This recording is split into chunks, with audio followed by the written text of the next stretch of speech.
climatique vient bouleverser complètement le cycle de l'eau et vient impacter la gestion des eaux pluviales vraiment de manière significative. Vous avez sûrement noté l'été que les médias évoquent des niveaux de nappes extrêmement bas pour la saison. Ces phénomènes en fait sont accentués en milieu urbain puisqu'il y a un certain nombre de bâtiments, il va y avoir aussi beaucoup de revêtements au niveau du sol avec des enrobés, des bétons, et ces revêtements sont très peu perméables aux eaux. Donc il va y avoir très peu d'infiltration des eaux pluviales dans le sol pour atteindre la nappe.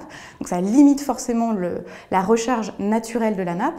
Et ces eaux pluviales, finalement, puisqu'elles ne sont pas infiltrées, elles sont évacuées via des réseaux, donc réseau d'eau usée, réseau de gestion des eaux pluviales, réseau point de rejet tout à l'égout. Et avec l'intensification de ces pluies, finalement, ces réseaux vont être saturés et cela va générer des inondations. Spécifiquement pour la question de la gestion des eaux pluviales, les métropoles cherchent à infiltrer les eaux au plus près de la source, c'est-à-dire à mettre en œuvre sur chaque parcelle des ouvrages d'infiltration pour favoriser l'infiltration des eaux et la recharge des nappes et donc désengorger les réseaux d'eau usée qui peuvent être saturés en cas de forte pluie.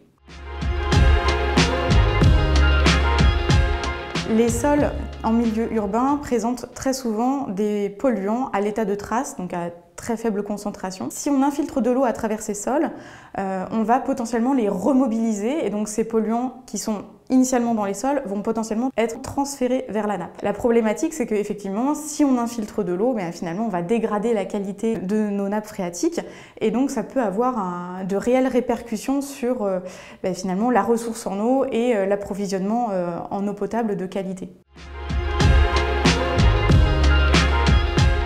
Donc c'est dans ce contexte qu'est née l'idée du projet Infuse. Donc Infuse, c'est l'acronyme d'infiltration des eaux pluviales dans un contexte de pollution résiduelle, très faible concentration. C'est un projet qui est cofinancé par l'ADEME, qui est piloté par Ginger Burgeap et qui est réalisé en partenariat avec le laboratoire Chrome de l'Université de Nîmes, la société Hydreka et la métropole du Grand Lyon.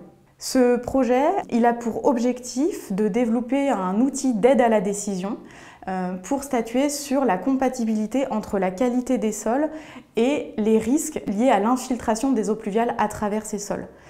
En effet, aujourd'hui, il n'existe pas de valeurs repères ou de valeurs réglementaires qui permettent aux différentes professions liées à la gestion des eaux pluviales d'évaluer les risques liés à l'infiltration des eaux pluviales dans des sols qui présentent des concentrations résiduelles en polluants.